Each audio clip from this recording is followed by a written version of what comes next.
ఎందుకో ఒక వాక్యం దేవుడు ప్రేరేపించాడు నన్ను. ఆ వాక్యాన్ని ఈరోజు మనం నేర్చుకుందాం, ధ్యానించుకుందాం. దావీదు రాసిన 27వ కీర్తన 27వ కీర్తనలో 3వ చరణం చదువుతూ ఆలకిద్దాం. నాతో యుద్ధం చేయుటకు ఏమి దిగినా, దండు దిగినను నా హృదయం భయపడదు.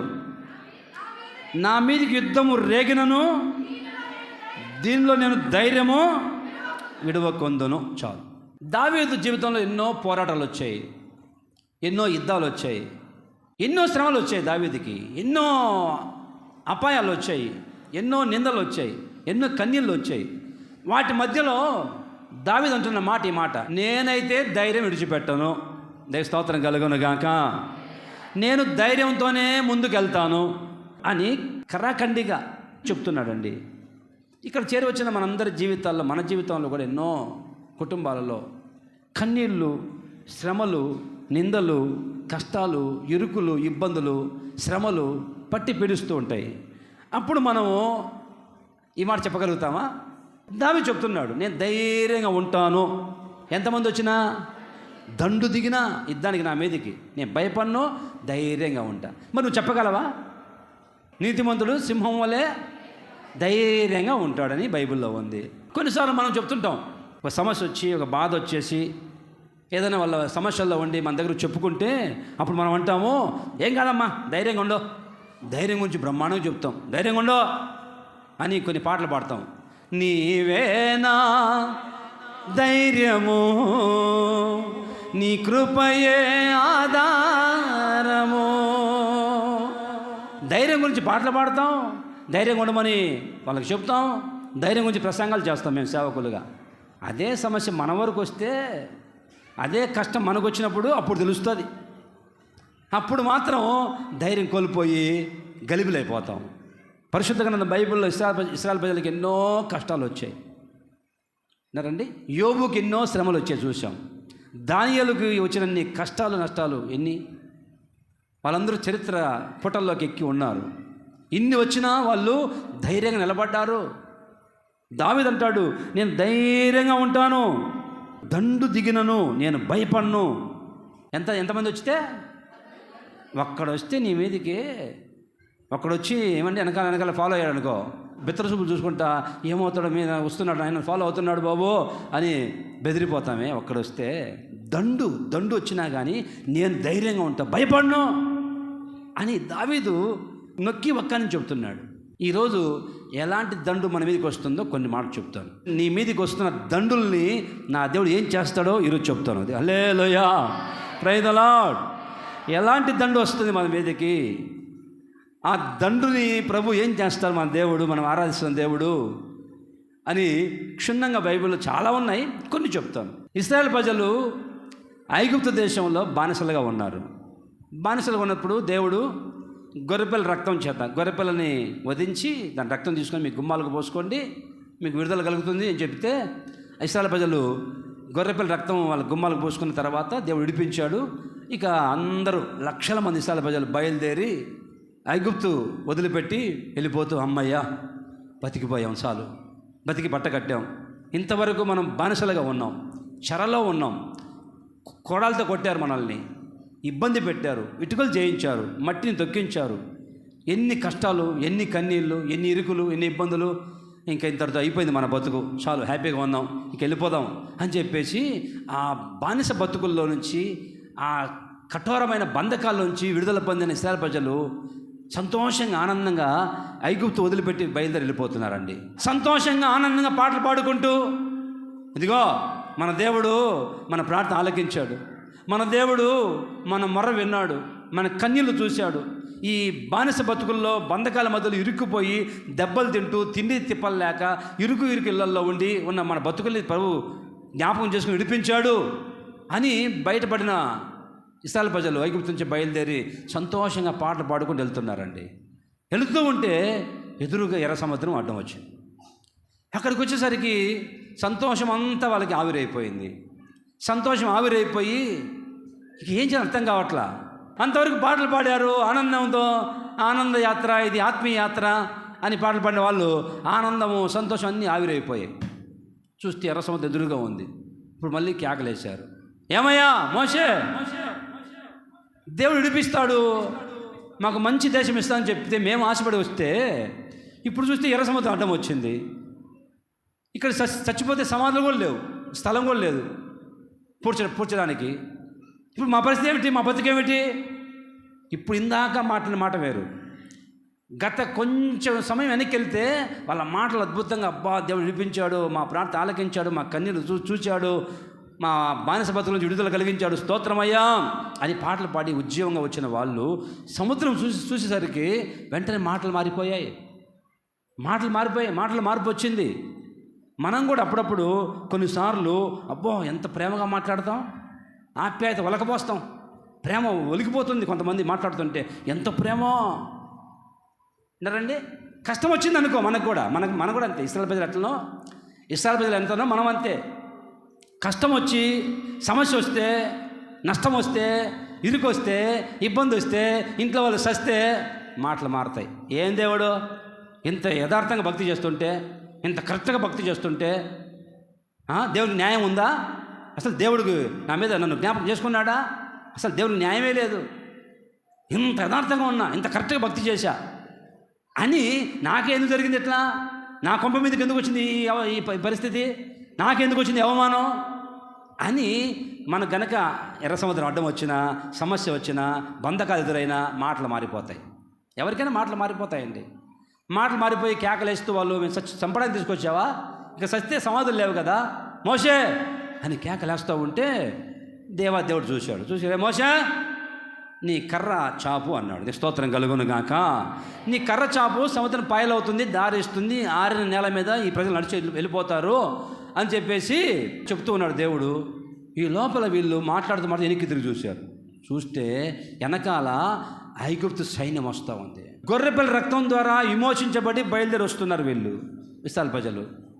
ఇంక వెళ్ళిపోతాము, సంతోషంగా వెళ్ళిపోతాం అనుకున్న సమయంలో మళ్ళీ శత్రువు వెంటాడుతున్నారు, మళ్ళీ వస్తున్నారు వెనకాల ఐగుప్తు సైన్యం. రథాలు గుర్రాలు వేసుకొని సైనికులు, ఫరో రాజు సైన్యమంతా ఇశ్రాయేలు ప్రజల్ని పట్టుకుందామని చెప్పి వస్తున్నారు. రేయ్ ఎక్కడికి వెళ్ళేది మీరు? మిమ్మల్ని మళ్ళీ పట్టుకొని ఈడ్చుకెళ్ళి మళ్ళీ బానిసలుగా చేసుకుంటాం. మళ్ళీ మీరు ఏ పని చేస్తూ ఉన్నారో గతంలో మట్టి తొక్కి ఇటుకలు చేస్తారు, అదే పని చేయిస్తాం మీతో. మేము ఈడ్చుకెళ్తాం, మిమ్మల్ని మేము మళ్ళీ అదే పని చేయిస్తాం అని ఇశ్రాయేలు ప్రజల్ని పట్టుకెళ్ళడానికి వెనకాల ఐగుప్తు సైన్యం రథాల మీద గుర్రంగా వస్తూ ఉంది. మనకు కూడా లోకంలో ఒకప్పుడు ఉన్నాం, లోకం నుంచి బయటకు వచ్చాము, ప్రభు రక్తం చేత కడగబడ్డాం, పాప క్షమాపణ పొందాం, మారు మనసు పొంది బాప్తిసం పొంది అమ్మయ్య ఇక నా పాపం పోయింది, నా శాపం పోయింది, ఇక పీడ విరగడైపోయింది, ఇక ప్రశాంతంగా దేవుని సన్నిధిలో ఎదుగుదాం అనుకుంటే పొరపాటు పడుతున్నావు నీవు. వాడు నిన్ను సామాన్యంగా వదిలిపెట్టాడు సాతానుగాడు. ఆ లోకం నిన్ను గతంలో జీవించావే, గతంలో బతికావే, ఆ లోకం నిన్ను విడిచిపెట్టదంట, నేను ఎంటాడుతూనే ఉంటుందంట. మళ్ళీ నేను లాక్కెళ్దాము, దేవుని సన్నిధిలో ఉందాము, అమ్మయ్య బాగా బతుకుతున్నావులే అనుకుంటే గతంలో జీవించిన జీవితం, ఆ బతుకు నిన్ను వెంటాడుతూనే ఉంటుంది. ఇదిగో ఐగుప్తు సైన్యం వస్తూనే ఉంది. బతికిపోయాం, వెళ్ళిపోతాం దేవుని రాజ్యంలోకి, పాలుతేనెలు ప్రవేశించే దేశంలోకి అని సంతోషంగా వస్తూ ఉంటే ఆ వెనకాల ఒకప్పుడు బానిసలుగా చేసుకున్న ఐగుప్తు సైన్యం మళ్ళీ నిడుచుకెళ్ళి బానిసలుగా మార్చుకుందామని వస్తూ ఉన్నారు.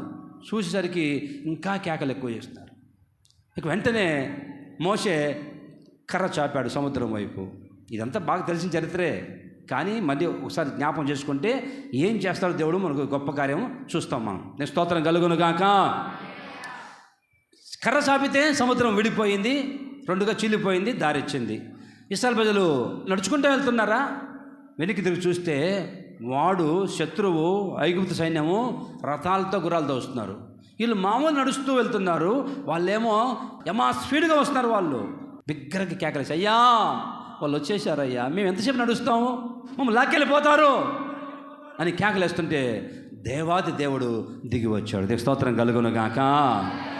ఆయన అగ్నిస్తంభము మేఘస్తంభంలో వచ్చి ఇశ్రాయేలు ప్రజల ముందుగా నిలబడితే వాళ్ళు స్పీడ్గా వస్తుంటే వీళ్ళు కేకలేస్తున్నారు ఇశ్రాయేలు ప్రజలు. ఇశ్రాయేలు ప్రజలకు ముందున్న మేఘస్తంభం, అగ్నిస్తంభంలో ఉన్న దేవాది దేవుడు, వెనకాలేమో ఐగుప్తులు వస్తున్నారు సైన్యము, ఇశ్రాయేలు ప్రజలు ముందు వెళ్తున్నారు. వీళ్ళకి మధ్యలో దేవుడు దిగాడట. అదే స్తోత్రం కలుగును గాక. వీళ్ళకి మధ్యలో వెనకాల దిగి మేఘస్తంభం, అగ్నిస్తంభంలో దిగిన దేవుడు అలా చూశాడట. చూస్తే చదవండి ఇప్పుడు నిర్గమకాండము 14:24. అయితే వేకువజామున యెహోవా ఆ అగ్ని మేఘమయమైన స్తంభము నుండి, అదిగో మాట నోట్ చేసుకోండి, అగ్నిమయమైన స్తంభము నుండి ఏమి చూశాడు? ఎవరి వైపు చూశాడు? ఐగుప్తీల దండు వైపు చూశాడు. దేవునికి స్తోత్రం కలుగును గాక. ఎవరి వైపు చూశాడు? ఐగుప్తీల దండు వైపు చూశాడు దేవుడు. చూసి ఐగుప్తీల దండును కలవరపరిచి, చాలు.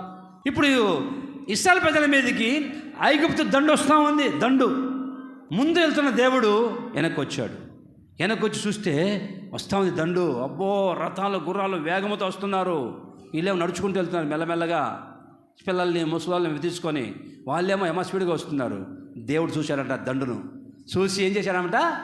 కలవర పెట్టాడట. దేవుని స్తోత్రం కలుగును గాక. ఏం చేశాడమ్మా? ఐగుప్తు దండు ఏం చేశాడు దేవుడు? వెంటాడుతున్న ఐగుప్తు దండు ఏం చేశాడు? కలవర పెట్టాడట. కలవరం పెట్టాడట. రథాలు గుర్రాలు చిన్న వినవయ్యాయట. రథాల చక్రాలు ఊడిపోయాయట. రథాల చక్రాలకున్న ఏమండి శీలలు ఊడిపోయాయట. రథాలు కుప్పకూలాయట. గుర్రాలు కింద పడిపోయాయట. ఒక్క చూపు చూశాడట దేవుడు ఐగుప్తు దండుని. చూస్తే కలవరం మొదలైందంట ఐగుప్తు దండులో. ఇప్పుడు మనల్ని వెంటాడుతుంది ఒక దండు, నిన్ను వెంటాడుతుంది ఒక దండు. ఏ దండు తెలుసా? ఐగుప్తు దండు. అదేమిటి? ఐగుప్తు అంటే లోకం. ఒకప్పుడు లోకంలోంచి నువ్వు వచ్చావు ఇక్కడికి, బాగా బతుకుతున్నానులే, మందిరంలో ఉన్నాను నేను, నా కుటుంబం చల్లగా ఉన్నాము, హ్యాపీగా ఉన్నాము అని కనుక నువ్వు అనుకుంటూ ఉంటే పొరపాటు పడుతున్నావు. నిన్ను వెంటాడుతూనే ఉంటాడు. ఆ లోకం నిన్ను వదిలిపెట్టదు. ఎందుకు? ఒకప్పుడు నీవు పందిలాగా బురదలు పడుతున్నావు, పాప భూమిలో ఉన్నావు, బానిసగా ఉన్నావు లోకానికి, పాపానికి, సాతానికి.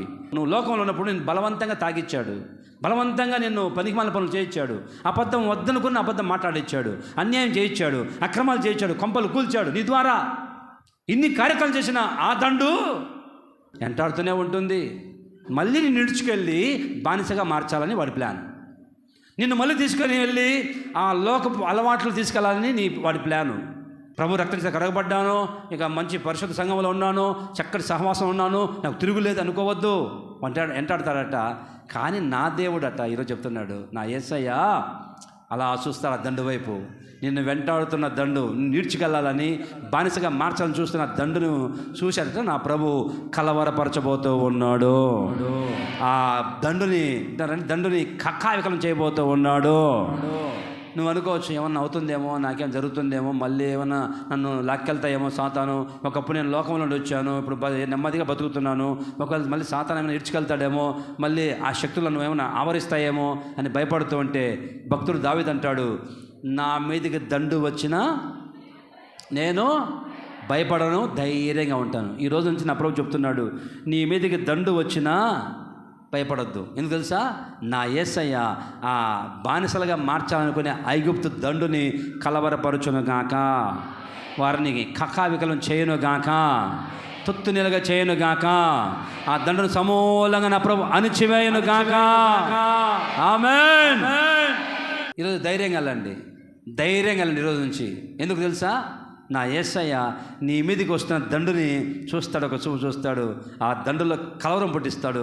నీ మీదకి వస్తున్న లోకపు ఆశలు, నీకు చక్కగా బతకాలని ఎంతో ఆశగా ఉంది, కానీ కొన్నిసార్లు వాడు ప్రేరేపిస్తుంటాడు. అందరూ మస్తుగా చేస్తున్నారులే, నువ్వు అంత నిక్కచ్చుకోవాల్సిన అవసరం లేదులే, ఈ అబద్ధం ఆడు, ఈ పాపం చేయి, ఏం కాదులే. హలో బ్రదర్, ఏనా సీరియల్ చూడు, సీరియల్ సెల్ ఫోన్ చూడు, సీరియల్ ఏం కాదులే. మగవాళ్ళకు పిచ్చి, సీరియల్ పిచ్చి, దరిద్రం నాకు అర్థంగా. మగవాళ్ళకు సీరియల్ పిచ్చి ఏంటి? సీరియల్ పిచ్చి. మగవాళ్ళు సీరియల్ చూస్తున్నాడు. సీరియల్ చూడకపోతే ఈయనకు నెమ్మది ఉండదంట, నిద్ర పట్టదంట, అన్నం తినబుద్ధి కాదంట. ఆడవాళ్ళకు ఉంటుంది సీరియల్ పిచ్చి టీవీలో కొంతమందికి. మగవాళ్ళకు సీరియల్ పిచ్చి ఏంటి? సీరియల్ పిచ్చి. మీ అందరికి దండమయ్యా ఆ మగవాళ్ళకి, నేను స్తోత్రం కలుగును గాక. రకరకాల అలవాట్లు నిన్ను ఈడ్చుకెళ్ళడానికి పురుగొలుపుతాయి నిన్ను. కానీ దేవుడు అంటాడు, ఐగుప్తు దండు వైపు చూశారట, కలవర పుట్టించాడట. నా ప్రభు నీ మీదకి లేచి మళ్ళీ నేను లోకంలో గీడ్చుకెళ్ళాలనుకున్న, ఆ బానిసగా మార్చాలనుకున్న దండుని నా ప్రభు కలవరపరచును గాక. రెండవ దండు చదవండి, ద్వితీయోపదేశకాండము 28వ అధ్యాయం 42వ వచనం. మిడతల దండు నీ చెట్లన్నిటినీ నీ భూమి పంటను ఆక్రమించుకొనును. ఏ దండు ఇది చెప్పండి, ఏ దండు? ఇందాక ఏ దండు వచ్చింది మన వెనకాల, అది తొలగిపోయింది, ఇంకా మన జోలికి రాదు. రెండవ దండు మిడతల దండు అంట. రైతులకు బాగా తెలుసు, రైతులకి పంటలు పండించే రైతులకు తెలుసు. పంట బాగా విస్తారంగా పండింది, ఆ సమయంలో వచ్చిన తెగులు పంటకి, బొబ్బర తెగులు అంట, ఆ తెగులు ఈ తెగులు, పసర పురుగులు, మిడతలు వచ్చి పడ్డాయి. మిడతల దండు పడిందంటే పొలం మీద పంట మీద పచ్చదనం లేకుండా మొత్తం తినేస్తుంది.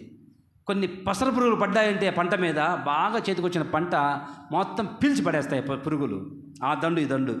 పచ్చగా కలకాడాడుతున్న పంట మీద ఈ పురుగులు పడ్డాయంటే, ఈ మిడతల దండు పడిందంటే ఇక చేతికి రాదా పంట, మొత్తం నాశనం.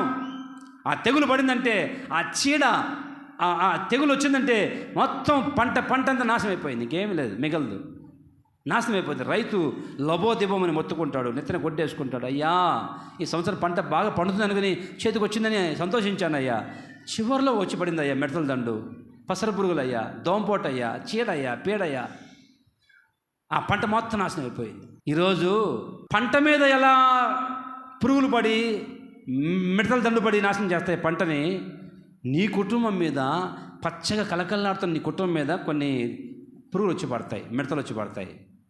సంతోషంగా ఉన్న నీ కుటుంబంలో, ఆనందంగా ఉన్న నీ కుటుంబంలో, క్షేమంగా సుఖ సంతోషాలతో ఏమండి అన్ని విషయాల్లో దేవునికి ఏమండి సాక్షులుగా ఉన్న నీ కుటుంబంలో ఒక్కసారిగా ఈ మిడతల దండు పడిందంటే, ఆ దండు పడిందంటే చెప్తున్నానండి, సంతోషం ఆవిరైపోతుంది, సమాధానం కొట్టివేయబడుతుంది, ఏమండి క్షేమం అంతా మొత్తం నిస్సారమైపోతుంది, పచ్చదనం అసలే కనిపించదు. నీ కుటుంబంలో ఎంతో ఆరోగ్యంగా ఉన్న నీవు ఒక్కసారిగా ఆరోగ్యం క్షీణించిపోతుంది, నష్టాల పాలవుతావు, అపజయాలు ఆవరిస్తాయి, ఏ పని చేసినా ఎంత కష్టపడినా కలిసి రాదు, చినిగిపోయిన సంచిలో చిల్లరేసినట్టుగా నీ బతుకు మారిపోతుంది. సంపాదిస్తూనే ఉన్నావు, ఏం చూస్తే నెల వచ్చేసరికి ఏమీ లేదు, జీరో అయిపోయింది. కష్టాలు కన్నీళ్ళు ఆవరిస్తాయి, సమస్యలు చుట్టుకుంటాయి, శ్రమలను వేధిస్తాయి, ఇబ్బందులు ఇరుకులు, ఇన్ని రకాలుగా ఈ మిడతల దండు పడిందంటే, మిడతల దండు నీ కుటుంబంలో నీ కుటుంబాన్ని కకావికలం చేస్తుంది. నీ కుటుంబంలో పచ్చదనం లేకుండా మొత్తం ఎండిపోతుంది, మోడుబారిపోయిన చెట్టులాగా మిగిలిపోతావు నీవు. ఈ దండు కుటుంబంలో పడిందంటే నీ క్షేమం కొట్టివేయబడుతుంది, ఏమి మిగలవు. ఎంత కష్టపడినా నీ కష్టాజితం నువ్వు తినలేవు, ఆరోగ్యం లేదయ్యా, అప్పులయ్యా, సమస్యలయ్యా, అయ్యా అన్నీ అపజేయాలి బాబు. దీనికి అంతటి కారణం నీ కుటుంబంలో మిడతల దండు పడిపోయి ఉంది. ఒకప్పుడు ప్రార్థన అంటే ఆసక్తి, ప్రార్థన మీద ఆసక్తి, ప్రార్థన చేద్దామంటే ఎక్కువసేపు ప్రార్థనలో ఉండేదానివి అన్నా, ఉపవాసం ఉండి ప్రార్థన చేయాలని ఆసక్తిగా ఉండే మనిషివి ఇప్పుడు ప్రార్థనలో దిగిపోయావు, పీల్చేస్తున్నాయి, నీలో ఉన్న ఆసక్తిని లాగేస్తుంది, ఆసక్తి లేకుండా చేస్తుంది ఆ మిడతల దండు. ఇప్పుడు ఏం చేయాలి తెలుసా అండి? అదిగో ఆ మాట చూడండి, చదవండి, యోవేలు గ్రంథం 2వ అధ్యాయం 13 చదవండి. నీ దేవుడైన యెహోవా కరుణా వాత్సల్యములు గలవాడును, శాంతమూర్తియు, అత్యంత కృపగలవాడునై ఉండి తాను చేయనుద్దేశించిన కీడును చేయక పశ్చాత్తాపడును గనుక మీ వస్త్రములను కాక మీ హృదయములను చింపుకొని ఆయన తట్టు తిరగండి. ఒకవేళ ఆయన మనసు త్రిప్పుకొని పశ్చాత్తాపడి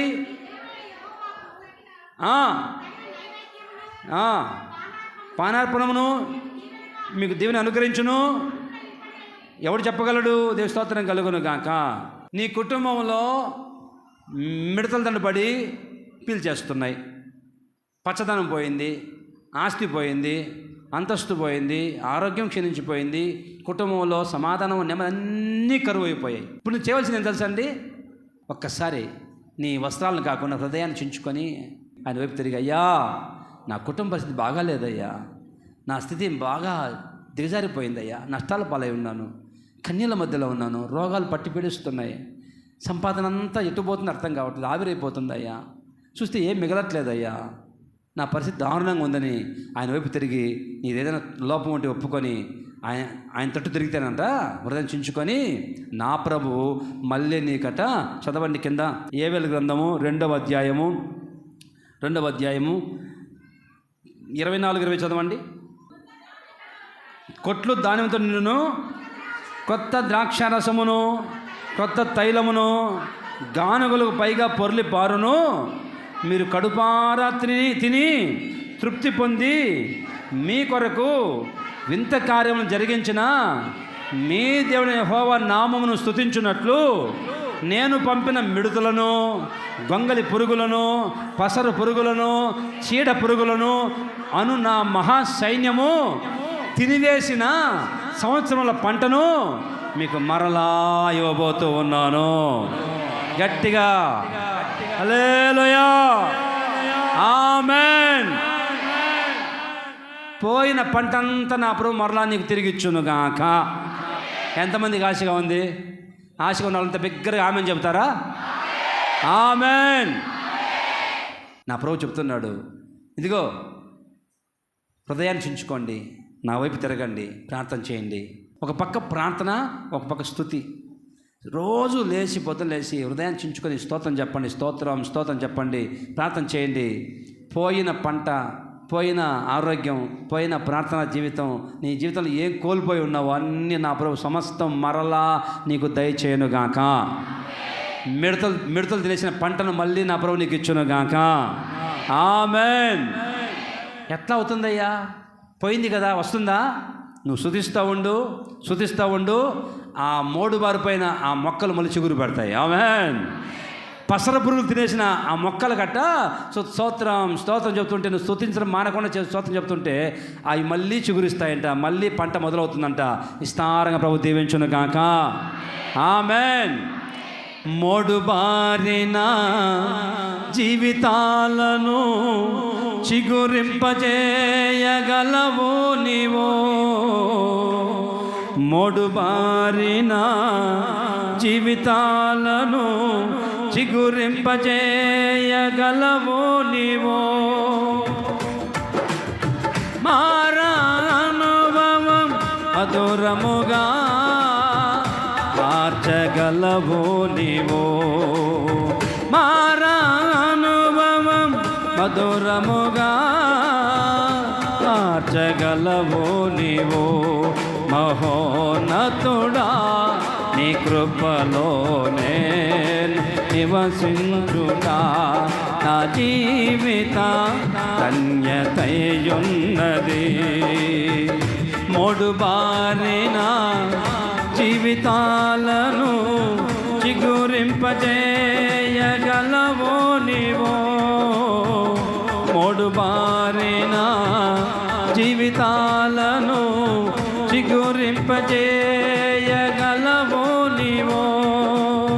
మారానుభవం మధురముగా మార్చగలవు నీవో. మారానుభవం మధురముగా మార్చగలవు నీవో. హల్లెలూయా. ఐగుప్తు దండం ఏం చేశాడు? దేవుడు చూశాడు.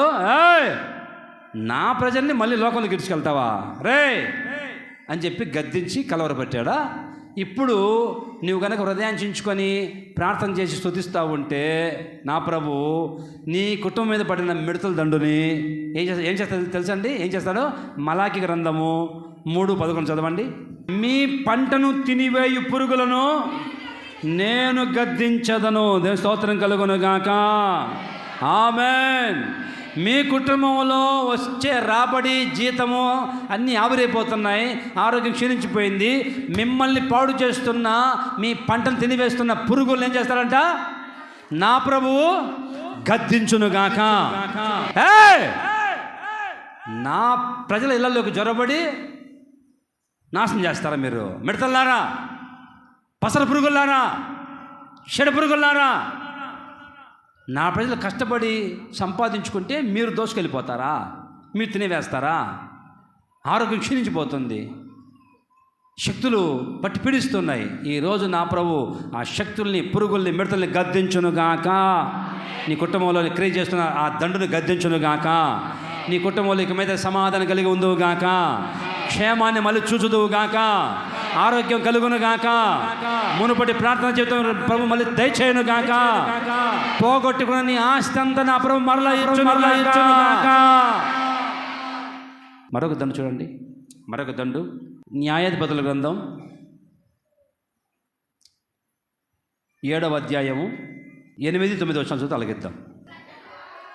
ప్రజలు ఆహారమును బూరలను పట్టుకొనగా అతడు ప్రజలందరినీ తమ గుడారములకు వెళ్ళనంపెను, కానీ ఆ 300 మందిని నిలుపుకొనెను. మిద్యానీయుల దండు లోయలో అతనికి దిగువగా ఉండెను. ఆ రాత్రి యెహోవా అతనితో ఇట్లా, నేను నీవు లేచి దండు మీదకి పో, నీవు లేచి దండు మీదకి పో. ఏ దండు ఇది? ఇదే దండు, మిద్యానీయుల దండు. మిద్యానీయులు అంటే ఎవరు? ఆదికాండం 37వ అధ్యాయము 28వ వచనం. మిద్యానీయులైన వర్తకులు, చాలు. మిద్యానీయులు ఎవరంట? వర్తకులు అంటే వ్యాపారస్తులు అండి, వ్యాపారం చేస్తారు. మిద్యానీయుల దండు అంటే వ్యాపారం చేసే దండు. ఇది ఏ వ్యాపారం చేస్తారు? ఇదిగో రే, నాకు కొంచెం అన్నం పెట్టంటే చిక్కుడుగాయలు వంటకం పెట్టాడు.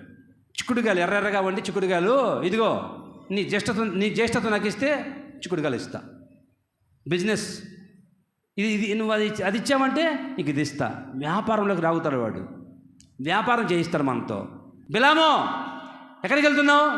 బంగారం ఇస్తాడు ఆ బాలాకు రాజు. బంగారం మెలమెల మెలిసి బంగారం పెట్టాడు బిలాము ఎదుట, ప్రవక్త ఎదుట. ఈ ప్రవక్త బయలుదేరుతున్నాడు దేవుని ప్రజలను శపించడానికి. సాతానుగాడు మనల్ని వ్యాపారంలోకి దించుతాడు, వ్యాపారం చేయిస్తాడు. ఇదిగో బంగారం, రా నా వైపు రా. అర్థమవుతుందా? ఇదిగో యూదా, ఏం చేస్తున్నావు? నాణేలు డబ్బులయ్యా, డబ్బులు సంచి గలగల మెరుస్తూ ఉందయ్యా. ప్రభుని పట్టిస్తే ఇదిగో డబ్బులు, వెండి నాణ్యాలకు అమ్ముడు పోయాడు, బంగారానికి అమ్ముడు పోయాడు. ఆకాను, ఏం చేస్తున్నావు? అయ్యా బంగారు కమ్మయ్యా, పట్టు వస్త్రాలయ్యా, బంగారు వస్త్రాలు. దాన్ని ముందు పెట్టి వాడు మనతో వ్యాపారం చేస్తాడు. కొన్నిసార్లు ప్రభువా నాకు మొక్కు, ఈ లోక వైభవం అంతా నీకు ఇస్తా అని వాడు వ్యాపారం మొదలు పెడతాడు మన దగ్గర. ఇది చేస్తాను, రా వచ్చేయి అని వ్యాపారం. దేవుడు అంటాడు తిమోతికి రాసిన 2వ పత్రికలో 2:4 చదవండి.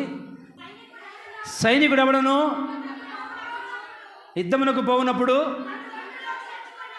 తనని దండులో చేర్చుకున్న వారిని సంతోష పెట్టవాలని, అదిగో ఆ మాట వచ్చేసి, ఈ జీవన వ్యాపారాలలో చిక్కుకోడు. జీవన వ్యాపారం చిక్కుపడడు, కానీ వాడు చిక్కిస్తాడు, వ్యాపారం చేస్తాడు. ప్రభువా ఇదిగో లోక వైభవం నీకే, మొత్తం నీకే, నాకు మొక్కు అని లోక వైభవం ముందర పెడతాడు. మెరిసే బంగారం ముందర పెడతాడు. శాంసన్ ఇదిగో అందం, ఆకర్షించే అందం పెట్టి వ్యాపారం చేస్తాడు వాడు. డబ్బులు పెట్టి వ్యాపారం చేస్తాడు, బంగారం పెడతాడు, కార్లు, వైభవం, లోక సుఖభోగాలు పెట్టి మనల్ని వాడు లాగే. వర్తకుడు మిద్యానీయుల దండు అంటే వర్తకులు వ్యాపారం చేస్తారు. నీ ఎదుట అన్నీ పెడతారు, నేను లాగాలని చూస్తారు.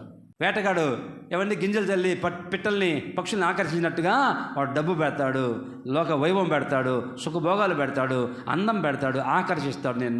నిన్ను వ్యాపారం చేసి వాడు నిన్ను ముంచుతాడు. చిక్కుడుగాయల వంటకం పెడతాడు, బంగారు కమ్మి పెడతాడు. ఏమండి ఎంతమంది పడిపోలేదండి? ఆ ఆకర్షణ లోబడిపోయి ఆ వ్యాపారంలో చిక్కుకుపోలా. సేవకులు వ్యాపారాలు చేస్తున్నారు, సేవకులు వడ్డీలు వ్యాపారం చేస్తున్నారు, సేవకులు, పాస్టరమ్మ సంఘంలోకి వెళ్తే చీరల వ్యాపారం పెట్టింది, చీరల వ్యాపారం. పాస్టరమ్మ చీరల వ్యాపారం పెట్టి చీట్లు కడతా ఉంది. అందరికీ చీట్లు, ₹1,00,000 చీటి కట్టండి, మీరు కట్టండి. పాస్టరమ్మ చీట్ల వ్యాపారం, పాస్టరమ్మ చీరల వ్యాపారం. చర్చిలో ఒక మానేసింది. ఎందుకు మానేసామంటే పాస్టర్ దగ్గర చీర కొన్నాను, డబ్బులు ఇవ్వట్లేదు, పాస్టర్ అడుగుతుంది, ఈ వారం నేను రానులే, పాస్టర్ డబ్బులు అడుగుతుందని చెప్పేసి మందిరం మానేసింది. అర్థమవుతుందమ్మా? కొన్ని సంఘాల్లోకి వెళ్తే పాస్టర్మ్మలు చీరల వ్యాపారాలు, చీట్లు, పాస్టర్ గారు వడ్డీ వ్యాపారం. 5 ఉంగరాలు పెట్టి పాస్టర్ గారు నున్నగా దువ్వి, నున్నగా సొమ్మురు పెట్టి ఉన్నదివి తక్కువ చేసి పాస్టర్ గారు, అబ్రాం గారా, అబ్రాం ఏంది తీసుకున్నా, 1,00,000 రూపాయలు తీసుకున్నా, వడ్డీ కూడా ఇవ్వలేదేనో. పాస్టర్ గారు వడ్డీ వ్యాపారం చేస్తాడు సాతానగాడు. మిద్యానీయులు అంటే వ్యాపారస్తులు, లాగుతాడు సాతానగాడు, వ్యాపారాలు పెట్టి ముందు పెట్టి లాగేస్తాడు. మిద్యానీయుల దండు అంటే వ్యాపారం, వాళ్ళు వ్యాపారం చేస్తారు.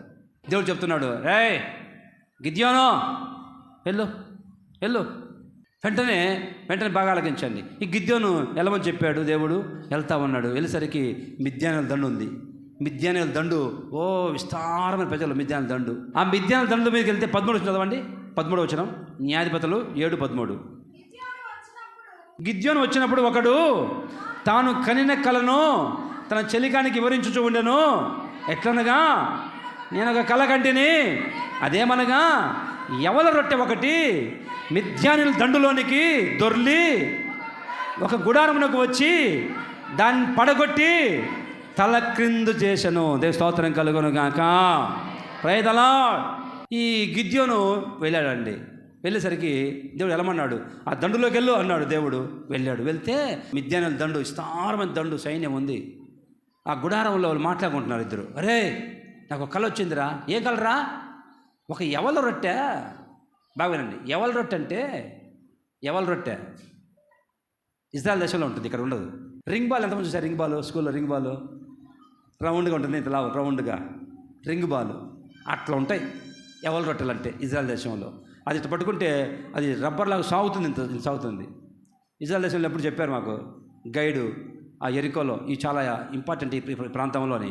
అది అట్టా వాడు చెప్తున్నాడు, ఒక యవల రొట్టె దొర్లుకుంటూ వచ్చి మన గుడారం మీద పడిందిరా, తలకిందులు చేసిందిరా ఆ రొట్టె. ఆ యవల రొట్టె వచ్చి గుడారం మీద పడితే గుడారం తలకిందులు అయిపోయింది. యవల రొట్టె అంటే అర్థం ఏంటంటే, యవల రొట్టె నిరీక్షణకు ఆధారం. ఇప్పుడు అంటాడు, గిద్యోను బయలుదేరు. ఎవరి గిద్యోను? దూత దిగి వచ్చింది. దూత దిగి వచ్చి, ఆగో ఇక్కడ ఆగని చెప్పి, నేను అర్పణ తెస్తాను, బలి తెస్తాను, అర్పణ తెచ్చేంతరకు ఇక్కడే ఉండు అని దూతను ఆపినవాడు. దూతను అక్కడ నిలబెట్టాడు. నేను వచ్చేంతరకు ఉండు, నేను అర్పణ తీసుకొస్తాను అని ఆపి అర్పణ తెచ్చినవాడు. నాకిప్పుడు ఈ కళ్ళంలో మంచు కురవాలి అన్నాడు. మంచు కురిపించాడు దేవుడు. ఈ కళ్ళంలో ఇదిగో మంచు కురవకూడదు అన్నాడు. గిద్యోను అంటే రోషంగా దేవుని కొరకు జీవించేవాడు ఈ గిద్యోను. దేవుని స్తోత్రం కలుగును గాక. అనండి, పరాక్రమం కలిగిన బలాఢ్యుడు, ఈ రోషంగా దీవించేవాడు. ఈ రోషంగా జీవించే ఈ గిద్యోను బట్టి అన్నారండి, ఆ మిద్యానీయుల దండు ఏమైంది తెలుసా అండి? ఆ రొట్టె దొల్లుకుంటూ వచ్చి పడేసరికి ఆ గుడారం మీద తలకిందులైపోయిందంట. ఆ దండంతా తలకిందులైపోయిందంట. ఈరోజు నువ్వు గిద్యోను వలె రోషం కలిగి దూతను, అయ్యా ఆగో నేను మళ్ళీ వస్తాను అని దూతను దించి ఆపేటట్లుగా ఆ రోషం కలిగి నువ్వు జీవించాలా.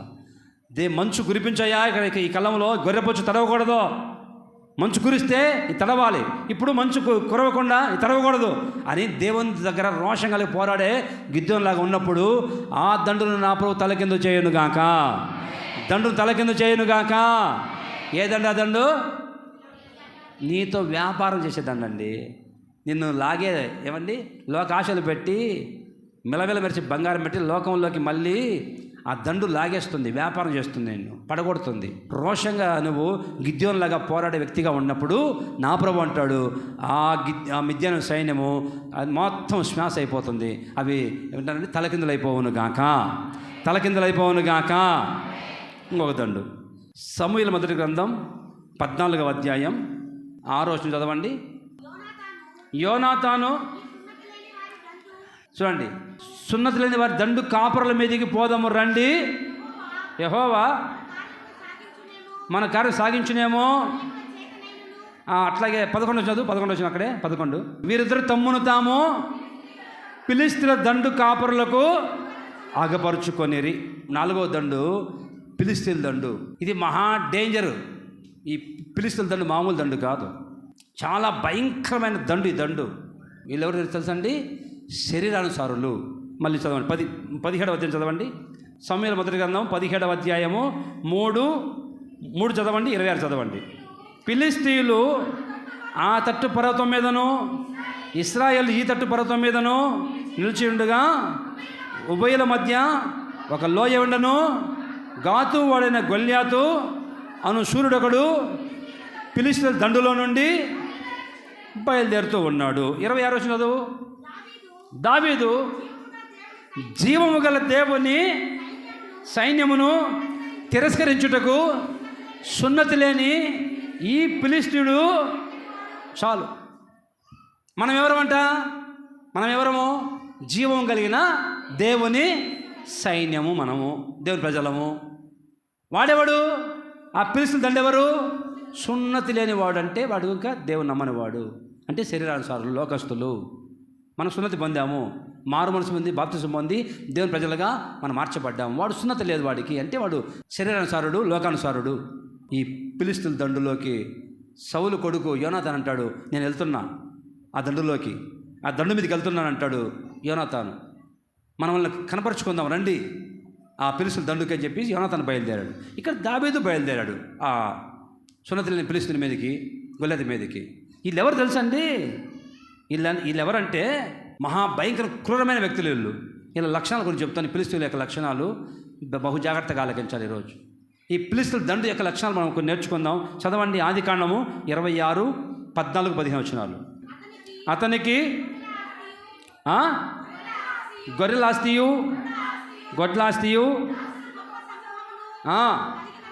కలిగినందున అదిగో ఫిలిష్తీయులు అతని ఏమయ్యారమ్మా? అదిగో ఫిలిష్తీయులు అతని చూసి అసూయపడే గుంపు. ఫిలిష్తీయుల దండు, గొర్రెలు, గొడ్లు, ఆస్తి, ఐశ్వర్యం ఎదిగిపోతూ ఉంటే ఇస్సాకు ఫిలిష్తీయుల దండు అంట ఏమవుతారయ్యా వాళ్ళంటే అసూయపడతారు. శరీర సంబంధుల వాళ్ళు నిన్ను చూసి అసూయపడే వాళ్ళు శరీర సంబంధులైన ఫిలిష్తీయుల దండు. ఇంకా చూడండి, ఇంకా శ్రద్ధగా ఆలకించండి. యెషయా గ్రంథము 2:6 చదవండి. యాకోబు వంశమగు ఈ జనము తూర్పు నుండిన జనుల సంప్రదాయాలతో నిండుకొని ఉన్నారు. వారు ఫిలిష్తీయుల వలె మంత్ర ప్రయోగాలు చేయుదురు, అన్యులతో సహవాసం చేయుదురు కనుక అదిగో ఫిలిష్తీయులు అసూయపడతారు. ఫిలిష్తీయులు మంత్ర ప్రయోగాలు చేస్తారంట, చేతబడి చేస్తారంట. ఫిలిష్తీయులు మహా డేంజరు వాళ్ళ ఆ గ్రూపు, ఆ దండు. మంత్ర ప్రయోగాలు చేస్తారంట, మంత్రాలు ఉపయోగిస్తారంట, చేతబడి చేస్తారంట. అమ్మో కట్లు కడతారంట. కట్టు అయ్యా నా కుటుంబానికి ఏదో కట్టేశారయ్యా, కనికట్టు. నిమ్మకాయలు మంత్రం చేశారయ్యా నా ఇంట్లో, ఎండుమిరపకాయలు మంత్రిచ్చి నా ఇంట్లో వేశారయ్యా. నా ప్రభు నండి వాటిని గద్దించును గాక. ఆమేన్. వాళ్ళ లక్షణాలు చూడండి బాగా శ్రద్ధగా. న్యాయాధిపతుల గ్రంథం 16:21. అప్పుడు ఫిలిష్తీయులు చూడండి, అప్పుడు ఫిలిష్తీయులు అతన్ని పట్టుకొని అతని కన్నులను ఊడదీసి గాజాకు అతను తీసుకుని వచ్చి ఇత్తడి సంఖ్యల చేత ఏం పీకేశారు? ఫిలిష్తీయులు ఏం పీకేశారమ్మా? అమ్మో మామూలు కాదు, దుర్మార్గులు. కళ్ళు పీకేస్తారంట. హలో, అంటే కళ్ళు పీకేస్తారంటే ఇప్పుడు నీ కళ్ళు పీకేస్తారని కాదు, నీకు దూరదృష్టి లేకుండా చేస్తాడు ఫిలిష్తీయుడు. దేవుని రాజ్యం గురించి ఏమాత్రం నీకు అవగాహన లేకుండా చేస్తాడు వాడు. పరలోకంలో ఉన్నటువంటి దేవుని రాజ్యం, అబ్రహాము పునాదులు కలిగిన పట్టణం వైపు చూశాడు. మోషే పెద్దవాడైనప్పుడు ప్రతిఫలంగా కలుగు బహుమానం వైపు దృష్టి పెట్టాడు. నీకు ఆ దృష్టి లేకుండా చేస్తాడు. కళ్ళు పీకడం అంటే నీకు దృష్టి లేకుండా, దేవుని మీద దృష్టి లేకుండా చేస్తాడు. ఫిలిష్తీయులు మామూలుడు కాదు. ఈ దేవుని ప్రజలు అమ్మో పరలోకం ఎలా చూస్తున్నారు, ఆ కళ్ళు పీకేస్తే ఇక పరలోకం లేదు, గిరలోకం లేదు, ప్రార్థన లేదు, గీర్తన లేదు. అసూయ పడతాడు వాడు, మంత్రాలు ఉపయోగిస్తాడు వాడు, కళ్ళు పీకేస్తాడు వాడు, దుర్మార్గుడు ఫిలిష్తీయుడు. 15:6 చదవండి. అదే న్యాయాధిపతులు 15:6. ఫిలిష్తీయులు ఇది ఎవడు చేసినదని చెప్పుకొనుచు తిమ్నాతీయుని అల్లుడైన సంసోను భార్యను ఆమె తండ్రి తీసుకొని అతని స్నేహితులకు ఇచ్చను గనుక అతనే చేసినని చెప్పిరి. కాబట్టి ఫిలిష్తీయులు ఆమెను ఆమె తండ్రిని అగ్నితో కాల్చివేసిరి. ఎవరి దుర్మార్గులారా! తప్పు చేసింది సంసోను భార్యని, సంసోను వాళ్ళ భార్య వాళ్ళ నాన్నని, సంసోను వాళ్ళ మామని అగ్నితో కాల్చేశారట ఫిలిష్తీయులు. ఏది సంసోను తప్పు చేస్తే వాని భార్యను కాల్చడం ఏంటి? దుర్మార్గులారా! క్రూరమైన వ్యక్తులు, మహాక్రూరులు, అసూయపడతారు, మంత్రాలు ఉపయోగిస్తారు, కళ్ళు పీకేస్తారు. క్రూరమైన జీవితం వాళ్ళది. అందరూ బైబిల్లో చూస్తే, బైబిల్లో ఇశ్రాయేలు ప్రజల్ని అందరూ వెంటాడారు, చనిపోయారు, వెళ్ళిపోయారు. చివరి వరకు పాలు తేలు ప్రవహించే దేశం అడుగు పెట్టేంత వరకు వేటాడింది ఫిలిష్తీయులు మాత్రమే. చివరి వరకు ఏమండి ఇశ్రాయేలు ప్రజల్ని వెంబడించింది, వెంటాడింది ఫిలిష్తీయులు ఒక్కరే. దావీదు అంటాడు, ఈ సున్నతి లేని ఫిలిష్తీయుడు వీడు, వాడు రెంకలమేంటి మా మీదకి, వాడు మా మీదకి వస్తాడా అని. ఇదిగో మేము దేవుని సైన్యం, వాడేమో సున్నతి లేని విగ్రహారాధికుడు అని చెప్పేసి వేటిలోకి వెళ్ళి ఒక రాయి తీసుకొని 5 రాళ్ళు తీసుకొని సంచులు వేసుకున్నాడు. ఒక్క రాయి తీసుకొని అలా ఇసిరి కొడితే ఆ సున్నతి లేని ఫిలిష్తీయుడు ఒక్కసారి కుప్పకూలి కింద పడిపోయాడు. స్తోత్రం కలుగును గాక. ఇశ్రాయేలు ప్రజలకు గొప్ప జయం వచ్చింది. హల్లెలూయా. ఆ శరీరానుసారుడు ఇవన్నీ ఉపయోగిస్తాడు.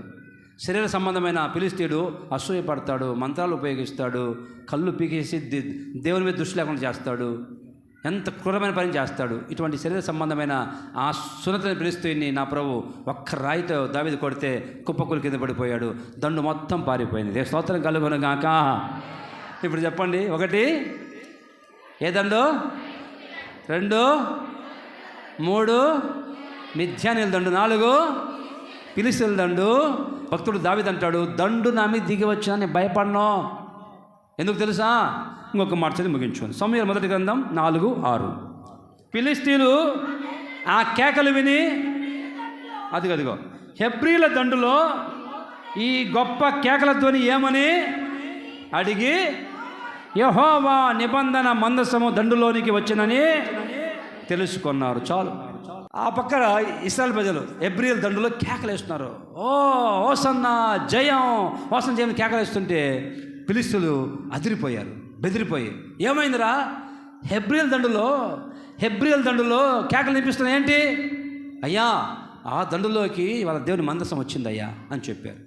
ఒక్కసారి వాళ్ళ ఫిలిష్తీయుల గుండె అవిసిపోయింది, కరిగిపోయిందంట. కారణం దేవుని మందసము ఆ దండులోకి వచ్చింది. ఏ దండు? ఆ దండు హెబ్రీల దండు. ఇప్పుడు హెబ్రీల దండులు ఏముండాలి? కేకలు, విజయోత్సవం ఏమండి, విజయ సునాదం, విజయ గీతం నువ్వు పాడుతూ ఉండాలా. ఎప్పుడైతే పాడుతూ ఉంటావో శత్రువు గుండెల్లో దడ పడుతుంది. ఆమేన్. నువ్వు ఎంతసేపు పాడండి, స్తుతించనంటే అది నోట్లో శబ్దం కూడా రావట్లా. ఫిలిష్తీయుల దండు అదిరిపోయింది, బెదిరిపోయింది హెబ్రీల దండు చూసి. కారణం కేకలు, విజయ సునాద గీతాలు వినిపిస్తూ ఉంటే దండు పారిపోతుంది. ఒక్క రాయి తీసుకుని కొడితే గొల్లెత కింద పడిపోయాడు. ఆ దండు మొత్తం నాశనం అయిపోయింది. నా ప్రభు ఈరోజు మన పక్షంగా నిలిచి ఆ దండులన్నీ కొట్టివేయనుగాక. దండు నా మీద దిగినా నేను ధైర్యంగా ఉంటా, భయపడను. ఏ దండయ్యా? లోకానికి బానిసగా తీసుకెళ్ళే ఐగుప్తు దండు, కుటుంబంలో మొత్తం సారం పీల్చివేసే మిడతల దండు, వ్యాపారం చేసే మిథ్యానీయుల దండు, శరీరాశ కలిగిన శరీర సంబంధమైన ఫిలిష్తీయుల దండు. ఈ దండులన్నింటినీ హెబ్రీల దండు ముందు నిలవకుండా పారిపోవను గాక. లేచి నిలబడదాం, ప్రార్థన చేసుకుందాం. అందరూ ఎవరికి వాళ్ళు ప్రార్థన చేసుకుందాం. ప్రభువా, నా మీదికి, నా కుటుంబం మీదికి ఎన్నో రకాల దండు దిగి ఉందయ్యా. నన్ను కాపాడేసయ్యా, నన్ను కాపాడు ప్రభువా.